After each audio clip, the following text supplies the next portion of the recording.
In just a few minutes, President Biden will sign that legislation guaranteeing that states have to recognize same-sex and interracial marriages after the law passed Congress with bipartisan support. Let's get straight to CNN's chief White House correspondent, Phil Mattingly, who's at the White House. Phil, walk us through the significance of today's bill signing. Well, I think there's the policy significance and then the symbolism, which is obviously enormous in this moment. On the policy side of things, even in the wake of the 2015 Supreme Court decision that cleared the way for legal gay marriage in the country, across the country, this will serve as a backstop of sorts. It compels every state to allow gay marriage if it's done in another state, even if perhaps there comes a moment where certain laws are shifted and that in that state may try and ban gay marriage. So that's one part of it. The other is it repeals the Defense of Marriage Act. That hasn't been something that's really been focused on much, but it's still technically on the books, even in the wake of the Supreme Court decision. That directs the federal government to recognize any same-sex marriage from here going forward. The symbolism, though, is enormous, and you can see it on the South Lawn right now. Thousands of people marking this moment, particularly in the wake of some of the Supreme Court decisions that have raised questions about the future of the Obergefell decision back in 2015. This is a moment where, according to some officials, they believe that there's a reassurance here that simply didn't exist before today. And Phil, today's signing comes 10 years after Biden's famous TV moment when he came out in support of same-sex marriage back in 2012, ahead of President Obama. Yeah, and the campaign, as I think you would remember better than anybody, was none too pleased by the vice president's decision to do just that. But it's also something, when you look back at that moment, that underscores just how far the country has come in a decade. It seems almost bizarre that this wasn't the kind of general position politically, particularly for a Democratic vice president at the time. And yet, listen to what the vice president said. Take a listen. I am absolutely comfortable with the fact that men marrying men, women marrying women, and heterosexual men and women marrying women all are entitled to the same exact rights, all the civil rights, all the civil liberties. And quite frankly, I don't see much of a distinction beyond that.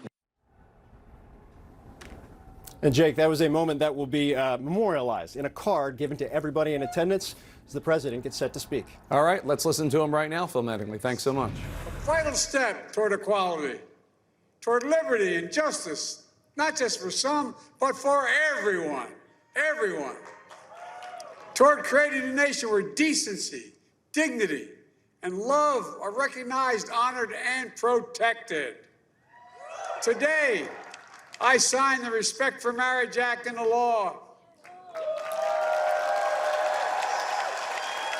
Deciding whether to marry, who to marry, is one of the most profound decisions a person can make.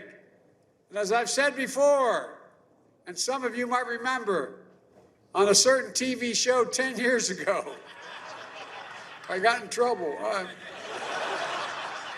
Marriage, I mean this with all my heart, marriage is a simple proposition. Who do you love? And will you be loyal to that person you love? It's not more complicated than that. And the law recognizes that everyone should have the right to answer those questions for themselves without the government interference.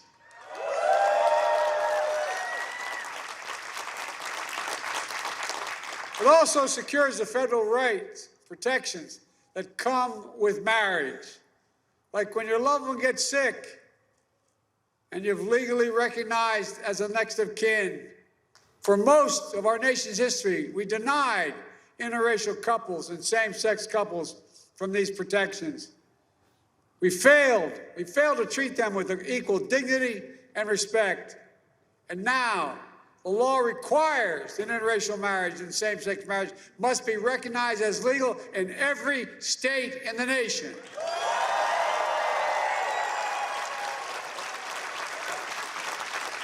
I want to thank all of you for being here today, for being part of this important movement.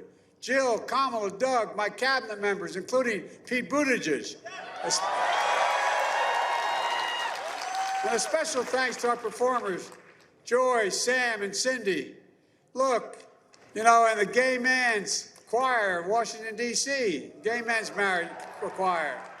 And the members of Congress here today, in the Senate, this bipartisan vote simply would not have happened without the leadership and persistence of a real hero, Tammy Baldwin, Senator Tammy Baldwin. And thank you, Susan Collins, who did not rest until this bill got done.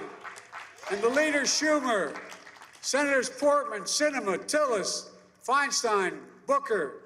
And in the House, this would not have happened, as much wouldn't happen without Nancy Pelosi, the Speaker. Equality and dignity for the LGBT community has always been her North Star. From her first speech on the House floor, pledging to end AIDS and signaling the bill and signing the bill today, all that time span. Madam Speaker, on behalf of all Americans, thank you for this and so much more for your decades of service.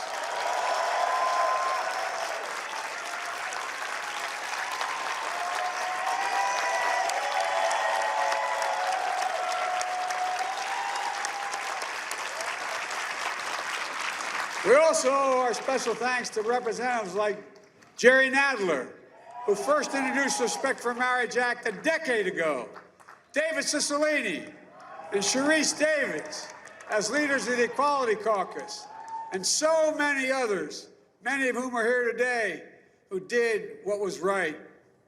Standing behind me are dozens of plaintiffs.